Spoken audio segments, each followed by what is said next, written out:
Hey everybody, welcome to the Huddle. I'm here with a new friend, an associate here at Walmart named Emmanuel, who has been with us a couple years. He's one of our drivers in Grantsville, Utah. That's right. And I wanted to introduce Emmanuel to all of you because what I've learned about him just in the last few weeks, and especially today, is Emmanuel is, to me, the living American dream. That's the best way I can say it. And I'm going to have you tell your story, and I think everyone will love it. But just as we get started, I'd love to hear just a bit about where you grew up and how you ended up in the United States. Well, John, my journey starts from a country called Uganda in Africa. That's where I was born. I was born in a family of 9 kids. There were 7 boys, and I'm the fourth in line and 2 girls. And both my parents were teachers. My father became a principal, but early in his years, he went to school in the United States.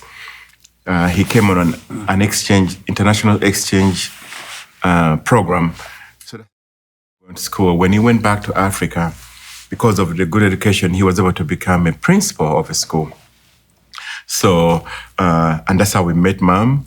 And then, so we were 9 of us, and our parents made sure that we go to school because they knew the value of education. So both of your parents were teachers. They were both teachers. In education, both serving other people. Yes. Which is probably where you started to learn about service to others. And there's a lot more here, but keep going on how you grew up. Yeah. So our father worked, and Mom at the time was a teacher. But when you have 9 kids, and a Ugandan household is so different from an American household, because in Uganda, you don't have the washing machines, you don't have the the stove in your house where you could just turn the switch on, and everything is pretty basic. Everybody has a part to play. So Mom decides to stay home because she'll be able to catch up with housework, and Dad was making fellow okay money, so Dad would stay working and Mom would be home. So in that time, my father working, down in 1986, my father gets blind. But lucky enough, he knew that wasn't the end of his life. He knew he could still serve people. He went back and studied special education. What I mean by that is he went to learn Braille and sign language, and so he could continue to provide to his family. And in that process, we as kids would be his guide. Would take him to his meetings, and he was able to do great things in service for people. What he did was he was able to reach out to different organizations out in the U.S. and other countries, and he was able to build schools for the deaf, for the blind. And personally, I can actually sign language, and I can even read Braille to some extent. And for him, it was about helping other people and amplifying what yourself by serving other people. So, unfortunately, in 1994, he ended up dying. On one Christmas night, it was Christmas. Christmas, you have wonderful meals, you have a few sweet things. So, not realizing that he went blind due to glaucoma, so he goes into coma that Christmas night, and we get him to the hospital, and they said he's in diabetic coma. But sad enough, in Uganda at the time, there was no insulin. So we sat and waited for him, and he passed that night. Now there's a vacuum. My mom has been staying home. There's 7 boys and 2 girls, and we have a few other cousins living with us. So we're trying to figure out how can we move forward. And as a young man, I have this thing inquisitive. I wished I could have given my father something back, like, hey, thank you, but now he's gone. What can I do? And it drove me to find a way to help Mom. Mm-hmm. And that's the only way I could be able to feel like I'm giving. That's what my father would have wanted or would have done. So I started finding ways on how to help provide for the family. Yeah, help the family. And we would go out fishing. one of the things we would do would get the paper clip. The paper. Yeah, you were telling me this earlier. The clip, the needle, the paper, the pin, paper pin, and we would bend it, we'd knock it, and make her a hook, and we would try and catch fish. And sometimes we're very successful, and sometimes not. But still, our needs were increasing. We're growing. So that's when I started to reach out to my father's friends out in the U.S. and said, I would be grateful or honored even if I could get an invitation to the United States. And I was lucky. I was pretty lucky that sometimes God chooses these people a certain way, because for me, when I had my invitation, I go to the embassy to try and get a visa. And there were about 114 people that day. But among those 14, only 3 of us were able to get the visa. So I felt that was very exciting. And I'm able to make it to the US. This was in Boston. Mm-hmm. In Boston, I was communicating. Once I realized that I was going to make it to the United States, I communicated with a friend who was living in Boston, and he was renting a small room out of this house. This lady owned the house and rented out these rooms. And I asked if he had room for me, if she had room for me that I could rent, or somehow. She said they didn't have room.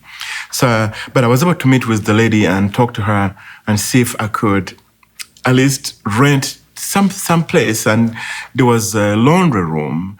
And I said I could rent your laundry room. And she said, well, that's our laundry room, we use it. But I said, well, you don't use it at night, so I'll be able to put my air mattress at night, and in the morning I'll move the air mattress.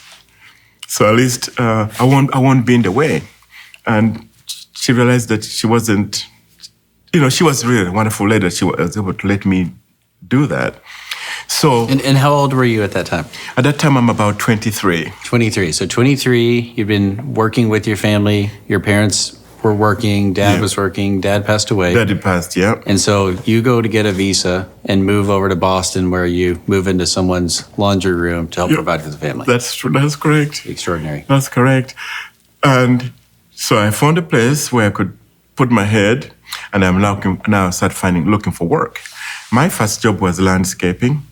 And the job was in a town called Winchester, and I lived in Waltham. So it took me about an hour and a half to get to that job, and then an hour and a half to commute back. So that was my day job, and I would send half of my paycheck to Uganda because I have brothers and there were needs. So that's how I was juggling, but the money wasn't enough, and I needed a little bit more because there was a lot of things that I needed to help. So I took a second job in retail. I worked for a store where I would work at night, stocking shelves, and I would, in the day, commute back to my second job. So this one night, for this funny story, I'm new to the US. I hadn't dressed appropriate for the weather. So you moved from the equator to Boston. Uganda is pretty warm in Uganda, Now, it's cold, but so I get out of work at 6 a.m, and there's a foot of snow on the ground. But I have about a mile commute from the location where I was to the train station, where I would have to take to go home. And I decided to walk. I start walking, and of course, I'm getting snow in my shoes, and my hands are pretty cold, and it was tough. It was so cold, and my feet hurt. I had the dressy shoes, something like what we have on. I didn't have sneakers, so it hurt my feet. At that time, I took my shoes off, and I walked in socks for the other half of the mile to make to the train station. So I had all this urge, and I'm trying to make more money because I have to support my family, and I did different jobs. But I wasn't quite breaking the bank. And I kept looking in the newspaper, and I would see jobs for truck drivers. Mm-hmm. And there was always a job for a truck driver. So at that point, I'm like, I think this is what I really needed to do, knowing that I'll be able to have a job. Because for me, mentally, I don't have access to social services like Social Security or anything, or SSI, whatever people get. I'm it. And the other people counting on me. So I wanted to have job security, make a little more money, and don't have to walk in the snow. So that's how I ended up Giving a driver. a driver. I contacted a driving company that offered to pay for my truck school, and as long as I signed a contract to drive for him. And I did sign up, and they paid for my truck school, and I drove for them for about a year and a half. And while I was doing that, now I'm getting some kind of experience. And starting to build a career at that point. Yeah, things are opening up. And at that time, it was lucrative to go in the oil fields. So I looked for a job, and I ended up going into North Dakota. So I worked in North Dakota, and I also ended up in Texas. But these jobs were great. They were paying good, but I was still gone. I wasn't at home. So I have a family now, and I'm not home, but I'm making money. It felt okay, but I'm not there. So things changed financially, and I needed to be home a little bit more. And I ended up taking a job in Utah, hauling coal, and eventually I ended up working for a company delivering shingles. With shingles, if you know about shingles, a bundle weighs between 75 to 80 pounds, and I would have to unload a truck. I would drive a truck and unload 600 pounds of those, and that was pretty tough.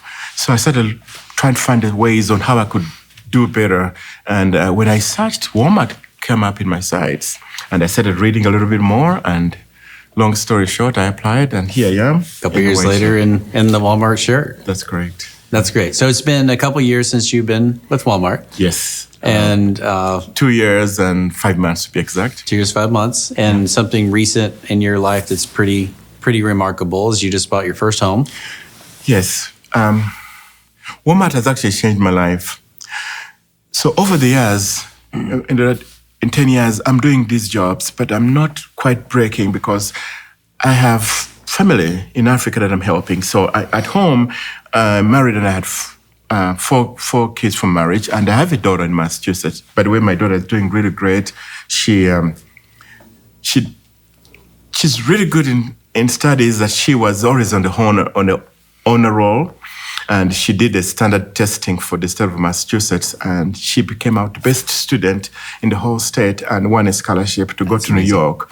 So I have her. I have these are the kids I have at home, but I also have my siblings back in Africa that are also counting on me. And when I say counting on me, in Africa, they don't have things like free education.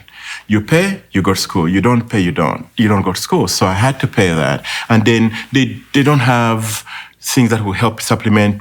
Like in the US, if you don't have money, you could get, I think, food stamps, and they don't have that. So I need to put food on the table for them.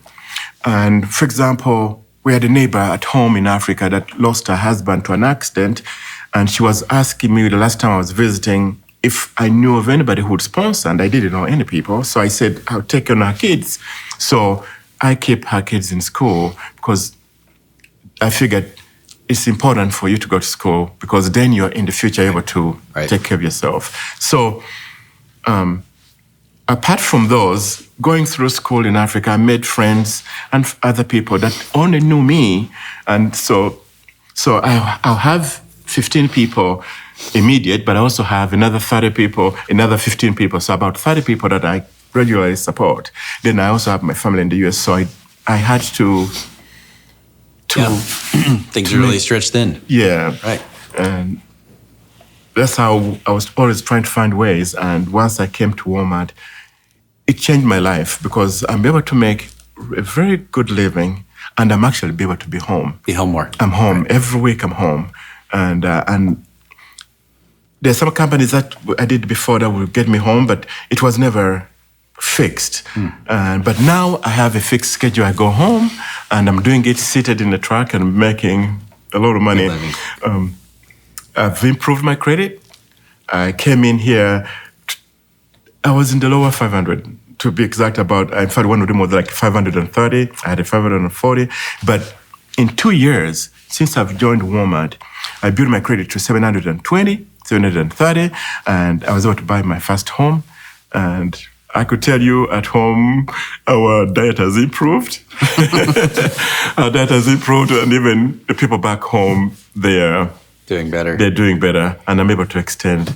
And even buying my first home it's a wonderful thing, because now that puts in perspective why I left Africa in the first place. You've obviously worked really hard from leaving Uganda at 23 to Boston, North Dakota, Texas, and then to the job at Walmart.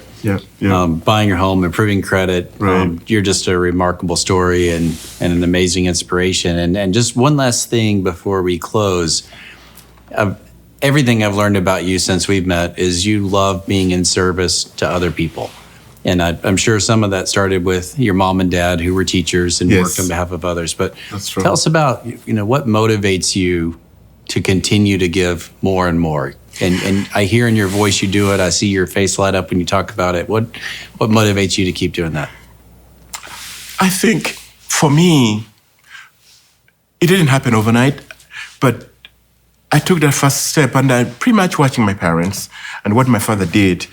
I knew when you serve people, it amplifies you.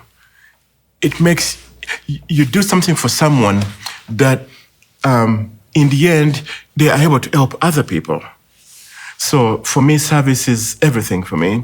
And so being able to, when I come here, and for example, Walmart, I'm able to extend my arm even further. So for me, if we serve our community, it's not just for the immediate people we're giving the help, but there's a lot more roots that they will be able to help others. So that's what really drives me in. And even to where I am today, people have helped me along the way. I've had, even being able to be given an opportunity to come here, someone took a leap of faith on me to become a driver here, and I'm able to change many other lives down the road. And so for me, service is everything. And that's how I feel like we should all look into that a little more closely. Well, we're proud of you, and certainly proud of everything you've done. And we do serve others. That's what the business is based on. And it's just natural to you. And certainly you have achieved so much, probably things you hadn't even dreamed you could achieve. And I just wanted to bring you here and share your story with everyone and say congratulations. And thanks for making a difference. Your service really matters. I'm grateful, and I'm very grateful for the opportunity to be here. And I know there's great things I can do being here at Walmart, and I'm looking forward to that. Well, I have no doubts you're going to continue to do great things. Thanks for coming, Emmanuel. It's great to meet you. Thank you, John. Thank you.